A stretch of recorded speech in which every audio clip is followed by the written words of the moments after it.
this video, I'm going to show you how to scan QR code on Instagram, okay? The first thing you need to do is open the Instagram application and make sure you are using the updated version because the other versions will not work, okay?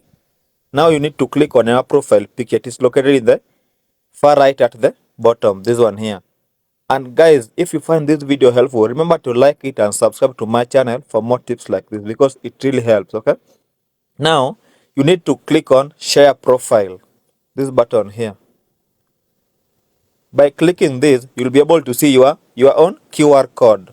Then what you need to do is click on this scanning feature located at the top right, okay? Click on it. It will automatically open your camera. I've blocked my camera so you cannot see my camera here. Then you can scan using the camera or you can select the photo that you want to scan. Maybe somebody has sent you the photo of their Instagram QR code via WhatsApp. Now you want to scan it so that you can access their profile.